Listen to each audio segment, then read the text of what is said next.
रामाय रामभद्राय रामचंद्राय वेदसे रघुनाथाय नाथाय सीताय पतये नमः. Uttarakhand, chapter number 32. Vasu kills Sumali. The recitation begins now. Having crossed Mount Kailasa, the highly powerful Dashgriva with his army reached the region of Indra. And there arose in the region of celestials an uproar from the Rakshasa army, like unto the sound of the agitated deep. Hearing of the arrival of Ravana, Indra shook on his throne and said to the assembled gods, the Adityas, Vasus, Rudras, Sadhyas, and Maruts, "Prepare yourself for fighting with the vicious-souled Ravana." Being thus addressed by Shakra, the celestials, his equals in encounter, and gifted with great prowess, armed themselves for fight.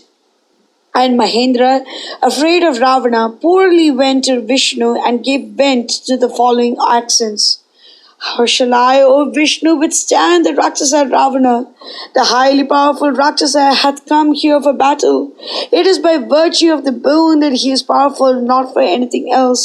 It is proper to make the words uttered by Brahma truthful.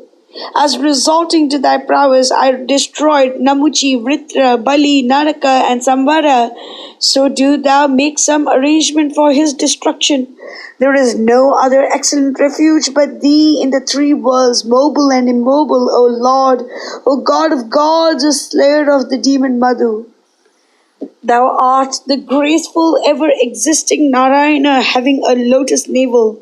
By thee the worlds have been settled, and myself and Shakra, the Lord of the celestials. Thou hast created the three worlds, the mobile and immobile, and in thee all these shall, O glorious deity, end at the time of dissolution. Do thou tell me the truth, O God of gods, that I may myself fight, or do thou with thy sword and discus vanquish Ravana?" Being thus addressed by Shakra, the Lord Narayana said, "Do not fear, hear what I say. He is invincible by the virtue of the boon, and that vicious-souled one is incapable of being vanquished even by the celestials and the asuras.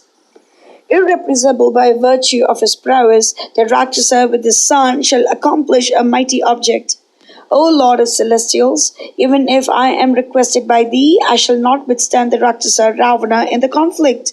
Without slaying the enemies in the encounter, Vishnu doth never go back, but it is hard to fulfill my desire from Ravana, well protected by the boon.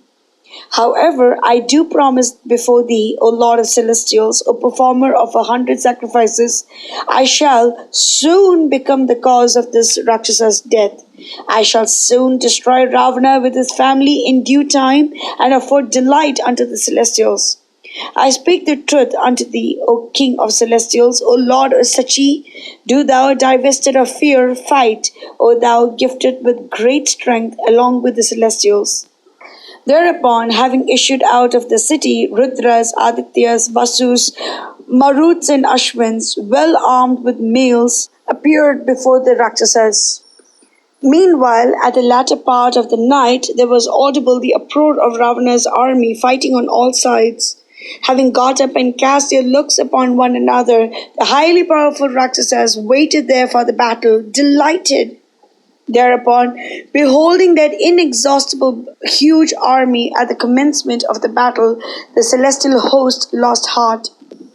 Thereupon there issued a conflict, setting up a terrible sound with various weapons between the Rakshasas and the gods.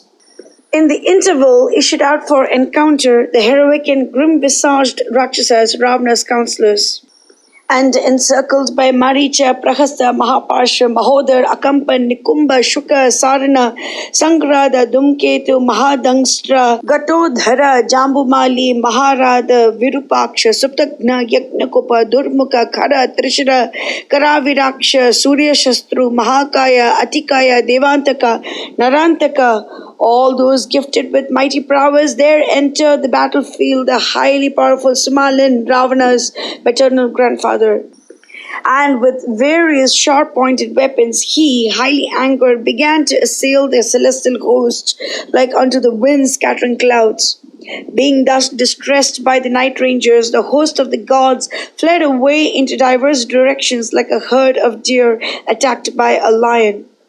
In the meantime, entered the battlefield the heroic and brave Savitra, the eighth Vasu, encircled by soldiers and striking terror into the hearts of the enemies. And the two powerful Adityas, the highly powerful Tushta and Pusha, united and undaunted, entered the arena. Thereupon there arose with the Rakshasas a terrible encounter of the celestials, unable to bear their fame in battle. Then the Rakshasas, with thousands of terrible weapons, began to belabor the deities in the encounter, and the celestials as well began to send the redoubtable, powerful, and terrific Rakshasas with a stroke of blameless weapons to the abode of death. In the interim, a Rakshasa called Sumali by name, getting enraged and with diverse weapons, ran amok of the soldiery. As the wind scattered clouds, so he, under the influence of rage, with various sharpened weapons, committed a havoc amongst the celestial soldiers. Thereupon, being assailed by a downpour of huge shafts, maces, brushes, and other diverse dreadful weapons, the celestials could not keep their ground upon the field of warfare.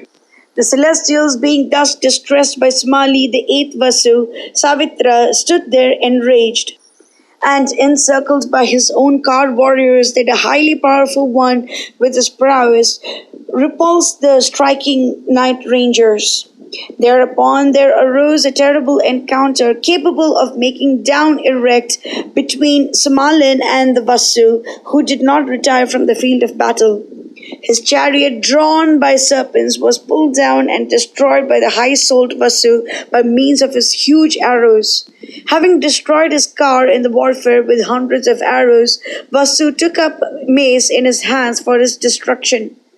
Having taken up that mace, having a burning head and resembling the rod of death, Savitra struck Sumalin on his head forthwith. Having fallen on his head, that mace shone like a firebrand as a thunderbolt discharged by Indra falls roaring on the summit of a mountain. By the stroke of that mace, his person was reduced to ashes, and therefore there was not seen in the battlefield either his bone, head, or flesh. Having beheld him slain in the warfare, the Rakshasas, bewailing, ran about on all sides, and being distressed by Vasu, they could not stay in the battlefield. Mangalam Koshalendraya Mahaniya Gunapte Chakravarti Dhanurjaya Sarvabhaumaya Mangalam.